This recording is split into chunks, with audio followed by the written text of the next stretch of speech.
নমস্কার, আমি সঞ্জীব। দিব্যদৃষ্টি চ্যানেলের পক্ষ থেকে সবাইকে আমি স্বাগত জানাচ্ছি। আজ আমি আপনাদের সঙ্গে মকর, কুম্ভ এবং মীন রাশি বা লগ্নের জাতক জাতিকাদের 2024 সাল কেমন যেতে পারে সেই বিষয়ে একটু আপনাদের সঙ্গে আলোচনা করব। আমি ঠিক এর আগের ভিডিওতে যে কথা বলেছি আজকেও আরেকবার সেই একই কথা বলবো। অর্থাৎ সমগ্র 2024 সালই শনিদেবের একটা প্রভাব থেকেই যাবে সব রাশির প্রতি। কিন্তু এ বাদ দিলেও বাৎসরিক রাশিফল বর্ণনা করতে গেলে যে মেজর 4টি প্ল্যানেটকে নিয়ে আমরা বর্ণনা করি এবং রাশিচক্রে বর্তমানে সেই মেজর 4টি প্ল্যানেট কোনখানে বসে আছে সেগুলো একটু দেখে নিয়ে আজকে আমি মকর, কুম্ভ এবং মীন রাশি বা লগ্নের জাতক জাতিকাদের বার্ষিক রাশিফল অর্থাৎ 2024 সাল কেমন যেতে পারে সেটা নিয়ে একটু আলোচনা করব। বর্তমানে মেষ রাশিতে বৃহস্পতি বসে আছে, কিন্তু সেটা মে মাসে ট্রানজিট করে বৃষতে চলে যাবে। কুম্ভ রাশিতে বসে আছে শনিদেব, মীন রাশিতে বসে আছে রাহু এবং কন্যা রাশিতে বসে আছে কেতু।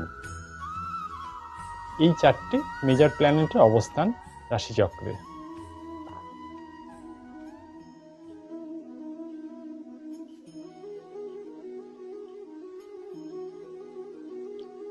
এবার আমি প্রথমে একটু মকর রাশি বা লগ্নের জাতক জাতিকাদের 2024 সাল কেমন যেতে পারে সেই বিষয়ে একটু আলোচনা করব। প্রথমেই বলি, মকর রাশি বা লগ্নের জাতক জাতিকাদের পথ দুর্ঘটনা থেকে খুব সাবধান হতে হবে এই 2024 সালটা। মকর রাশি পেটের কোনো সমস্যা আসতে পারে এবং সেটা জলবাহিত রোগের সমস্যা আসার চান্সই প্রবল। এবার এদের এডুকেশনের জায়গাটা একটুখানি দেখে নেওয়া যাক। এদের এডুকেশনটা কেমন হবে সেটা একটু দেখি। বৃহস্পতি এদের চতুর্থে থাকার জন্য লেখাপড়া ভালো হবে, কিন্তু মে মাসে যখন বৃষ রাশিতে বৃহস্পতি চলে যাবে তখন এদের লেখাপড়া খুবই ভালো হবে এবং তখন এরা হায়ার এডুকেশনও এরা করতে পারে এবং হায়ার স্টাডি করার জন্য এরা তখন বিদেশেও যাত্রা করতে পারে স্টাডি করার জন্য। এই সময়টা এদের উপযুক্ত সময় মে মাস থেকে মকর রাশি লগ্নের জাতক জাতিকাদের। বৃহস্পতি যতদিন মেষ রাশিতে থাকবে ততদিন অর্থাৎ এপ্রিল মাস পর্যন্ত গৃহ সংসারে মকর রাশি লগ্নের জাতক জাতিকাদের গৃহ সংসারে সুখ তো থাকবেই, কিন্তু এর পরেও মে মাসে যখন বৃহস্পতি বৃষতে চলে যাবে তখন এদের সংসারে সুখ থাকবে, কোনো অসুবিধা হবে না। দ্বিতীয় শনি থাকার জন্য যারা কাউকে অর্থ ধার দিয়েছেন তাদের সেই পয়সা পেতে কিন্তু একটু দেরি হবে এবং যারা সেভিংসের কথা ভাবছেন, যে যারা অর্থাৎ টাকা তুলে রেখেছেন সেভিংস করবেন, সেই টাকা বা অর্থ কোনো না কোনো উপায়ে ব্যয় হয়ে যাওয়ার চান্স খুবই প্রবল। তৃতীয় রাহু থাকার জন্য যোগাযোগ সবার সাথে খুব ব্যাপকভাবে উন্নতি হবে এবং শর্ট ট্রাভেল হবে, অস্থাবর সম্পত্তি ক্রয়ও হতে পারে। সর্বশেষ তৃতীয় রাহু থাকার জন্য ঘরে এদের একদম মন বসবে না। মকর রাশি লগ্নের জাতক জাতিকাদের সব সময় কোথাও না কোথাও এরা ঘুরবে। এই সময় এরা খুব অ্যাগ্রেসিভ হয়ে পড়বে। নবমে কেতু থাকার জন্য গুরু বা গুরুতুল্য কোনো ব্যক্তি এবং পিতার স্বাস্থ্যহানি হতে পারে। এই সময় তাদের প্রতি খুব সচেতন ও সহানুভূতিশীল হওয়া এদের খুব প্রয়োজন, অর্থাৎ মকর রাশি লগ্নের জাতক জাতিকাদের। মে মাস থেকে বিবাহের স্থান এদের খুব ভালো হবে বা সুন্দর হবে, এবং এ বাদ দিলেও যারা প্রেম ভালোবাসা করছেন তাদের পক্ষে এই সময়টা উপযুক্ত সময়, অর্থাৎ মে মাস 2024 সাল।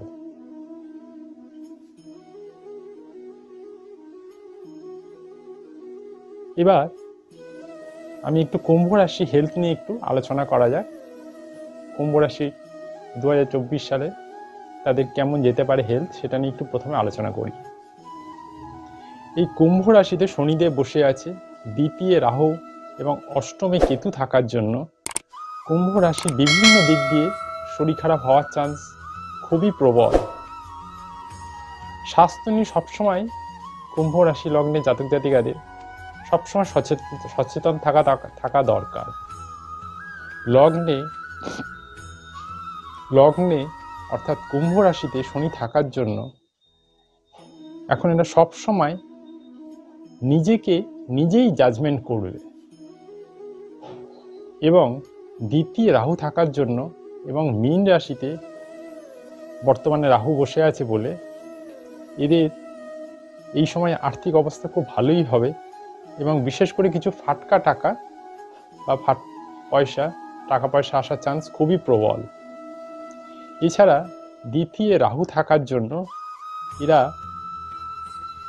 এই কুম্ভ রাশি লগ্নে জাতক জাতিকারা দ্বিতীয় রাহু থাকার জন্য এই সময় এরা খুব একটু অপ্রয়োজনীয় কথা বলে ফেলবে। যে কথা বলা একেবারেই দরকার নেই সেই কথা এরা সবার সামনে বলে ফেলবে, এবং সেটা খুব একটা ভালো হবে না। তৃতীয় বৃহস্পতি থাকার জন্য এদের জ্ঞান আরোহণ হবে ঠিকই, কিন্তু সেটা বাড়ি এবং পারিপার্শ্বিক জগৎ থেকেই সেই জ্ঞান আরোহণ হবে, এবং সেই জ্ঞানের মাধ্যমে সে অর্থ রোজগার করতে পারবে। চতুর্থে বৃহস্পতি চলে গেলে অর্থাৎ মে মাস থেকে গৃহ সংসারে এদের সুখ আসবে। পড়াশুনো যারা করছেন তাদের পড়াশোনাতেও অনেক উন্নতি হবে মে মাস থেকে। এবার কুম্ভ রাশি সম্বন্ধে আমি একটু স্পেশাল করেই বলছি। কুম্ভ রাশিতে শনিদেব বসে আছে এবং অষ্টমে কেতু আছে, এবং বছরটা 2024 সাল শনিদেবের বছর বলে স্পেশালি যারা কুম্ভ লগ্ন বা রাশি জাতক জাতিকা আছেন তাদের জীবনে খুব ফ্রাস্ট্রেশন আসবে, এবং সব কিছু থাকলেও তাদের জীবনে সব কিছু আছে থাকলেও তারা অযথা নিজেকে সব থেকে নিঃস্ব বলে মনে করবে। এই জন্য কুম্ভ লগ্ন বা রাশির জাতক জাতিকাদের 2024 সাল খুব খুব বুঝে শুনে চলতে হবে এবং সাবধানতা অবলম্বন করতে হবে। এই সময় এদের স্ট্রং ল লিটিগেশনের সমস্যা আসতে পারে।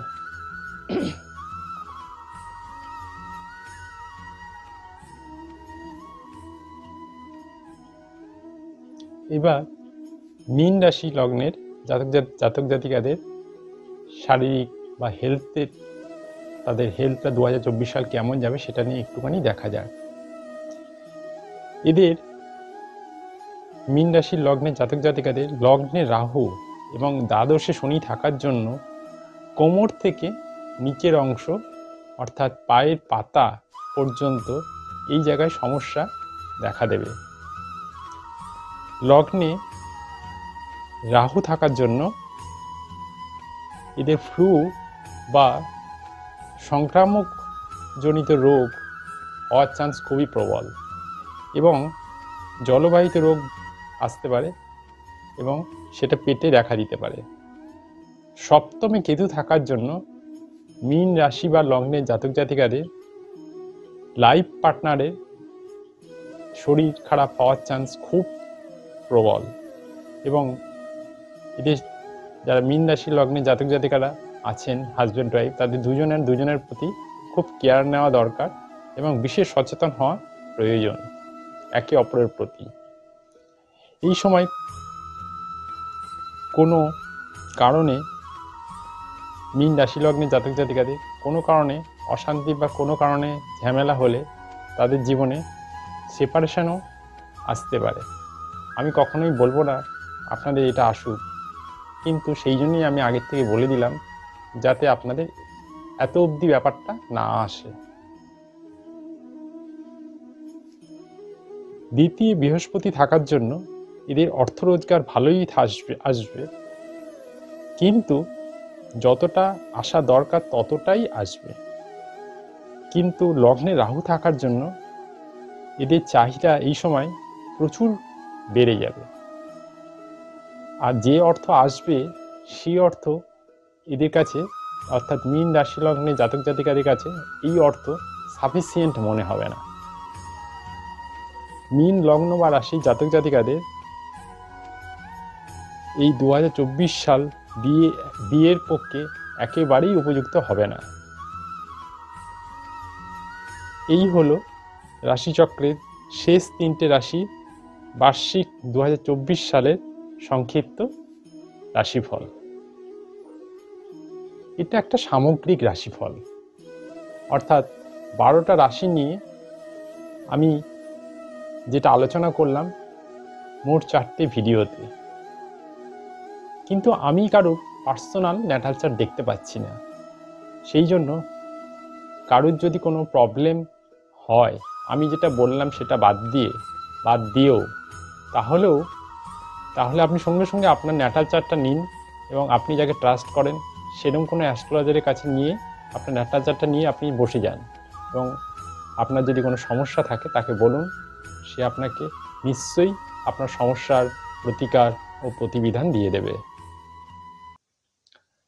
আমার এই অনুষ্ঠানগুলো বা আজকের ভিডিও এবং আগে যে ভিডিওগুলো করেছি সেগুলো যদি আপনাদের ভালো লাগে তাহলে অবশ্যই আমার ইউটিউব চ্যানেলটাকে একটু সাবস্ক্রাইব করে দিন আর পাশে থাকা নোটিফিকেশান বেলটা প্রেস করে দিন, যাতে আমি যখনই ভিডিও রিলিজ করব আপনি বুঝতে পারবেন যে আমার ভিডিওটা এসেছে।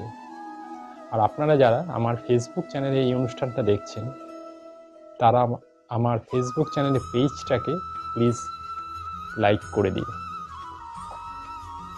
যেতে যেতে একটাই কথা বলবো, আপনারা সবাই খুব ভালো থাকবেন এবং সমগ্র 2024 সাল আপনাদের সবার ভালো কাটুক এই ঈশ্বরের কাছে প্রার্থনা করি আজকের অনুষ্ঠান আজকের আলোচনা এখানে শেষ করলাম। সবাই ভালো থাকবেন, সুস্থ থাকবেন। নমস্কার।